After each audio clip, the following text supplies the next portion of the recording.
Chapter 26, 21st of May 2038. Zack sat up and looked at the clock. Historical change, the professor started to say. I know, historical change occurred, said Zack, interrupting, irritated by the same old thing. Don't you have any other way of saying it? He asked the hologram. I am programmable. You can help me be more human if you want to. Really?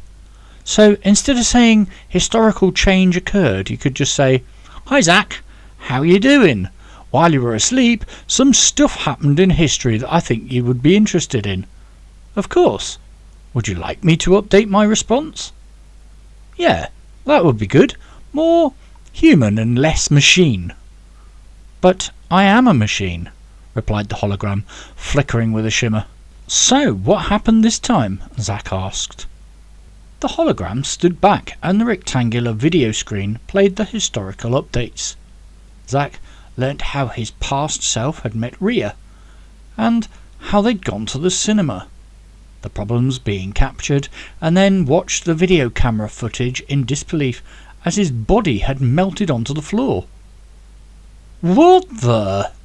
Zack watched in confusion. What just happened? I was going to tell you this bit. The hologram paused the video. But how could you? It's only just happened. Because it's happened before. It's how we figured out that you'd travelled from the future. Wait, what? The professor explained that although this was the third time that Zack had travelled to the past, this was all out of chronological order. The first time you sat in the machine was not the first time you arrived in the past. So you're saying that I've only just gone back to the past now? You've got it, replied the hologram. Zack still didn't get it. The video played and the holoprof stopped at the point where Colby was voice controlling Rhea and Zack. That tech, it must be from the future, said the professor. Why do you think that? Asked Zack. Because I only started developing it last week. The video screen fast-forwarded and played the scene of them falling over on the chairs, struggling to get out of the ropes, and him melting into a puddle of goo on the floor. Pause, instructed Zack. Okay, so what happened? You appear to have dissolved. Well, duh, I know that, but why? Preliminary findings based on the analysis of the data we collected confirm that your ovine DNA can't seem to sustain cohesion for over 240 minutes, and after that it degrades on a molecular level. What does that mean in English? Zack paced the room, taking it all in. Short version, you can't be a clone for longer than 4 hours. Zack thought about this for a moment. But I seem to have been okay the rest of the trips. Why is this happening now? He asked. The professor's rectangular video screen faded for a moment and shrunk to the top left corner. Another screen popped up, brighter than the first video screen, and showed a horizontal line. The axis line showed 3 dates on the left in chronological order, and the numbers 1 to 3 on the right-hand side of the axis line. Small lines arced from the numbered markers to the date markers, and Zack could see they referenced the journeys he had taken. So what you're saying is, you met me for the first time even though it was the third journey I took? He asked quizzically, trying to understand the timeline graph. Exactly, said the professor with a smile on his face. The first time we found you was when we realised the potential of the machine. We hadn't intended it to transport matter through time. It was only meant to clone and reproduce foods, etc. for the growing population of the planet. But as soon as you came through, we had to hide our research to prevent the military using it for whatever destructive means they could have. So I was an accident? Zack looked at the professor, trying to make sense of the whole thing. Travelling in time was simply not something we had expected, replied the professor, trying to get Zack to understand him. The time traveller took all this in. Going back to the pig DNA, I read you can grow human DNA on pigs, like when they grew the ears on the back of rats and stuff, Zack said, trying to sound sciencey, but suspected he probably wasn't quite up to the level of the professor. Certainly. Things have moved on from there, though, and we have grown not just parts of humans, but experimented with cloning humans with an ovine base to prevent the rejection issues which occur when different DNAs are introduced in the human form. So that humans don't reject the organs you create, said Zack. Exactly, confirmed the holoprof.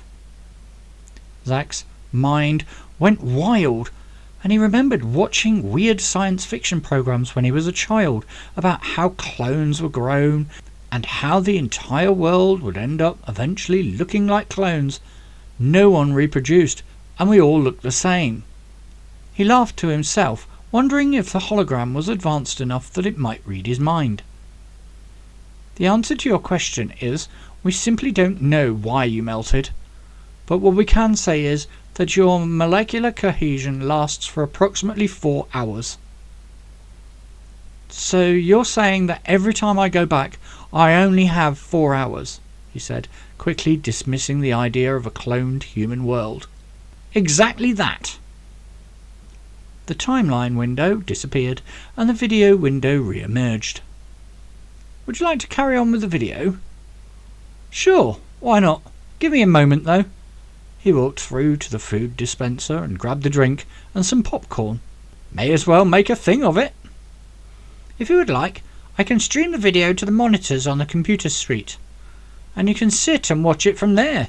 Zack sat in the swivel chair, munching popcorn and drinking another fizzy drink, whilst the professor switched the video stream to the monitor. He watched as events unfurled and pieced things together, then looked at the professor. Thank goodness Rhea escaped. Behind him, there was an empty whiteboard and a wipeable marker. Zack brainstormed on the whiteboard, first with names of people, and then he added dates and more information until it resembled a suspect list from the old detective show he used to love when he was a child. Flicking through the journal, he wrote some things down, putting question marks next to them, to show if there was any relevance, or if they would somehow make sense, but came to no conclusion. He stood back from the board, picked up the popcorn, and popped some in his mouth. Examining the board, he said, I just wish I understood this. What has my father got to do with this? How could he make me think it's my mother's fault when it's his? There are other possibilities, said the professor through the computer speakers. Such as? Well, I would tell you, but it's easier to show you instead. The lip on the side of the whiteboard frame lit up, and a red laser beam scanned across the surface, picking up every detail of Zack's drawings. Behind Zack, a computer made a beeping sound, and he spun around on the chair, dropping half of the popcorn on the floor, but looking in awe at the monitor as it displayed the contents of what he had drawn on the board onto the display. On the monitor next to it, there were pictures and articles, bits of sound clips and more flashing, and Zack could tell that the professor was searching for something. A few seconds later, on the first screen, the mind map that Zack had drawn was pulled apart by the computer. People were put into categories, internet articles were added, and more information was extrapolated and included on the screen. Zack watched with excitement as each drawing slid from one part of the screen to another, like a jigsaw puzzle that was completing itself. It finished, and Zack studied it for a moment, then got off the chair and picked up the rest of the popcorn. This information is categorized with what we already knew and what you have found out as you've gone back into history. We know it wasn't your mother's fault the dam burst, and that she was wrongfully convicted. Okay, said Zack, taking it all in. And we know that your father What's that? Zack pointed at the bubble underneath his father's name, which had a red circle with a padlock inside it. I don't have access to that file.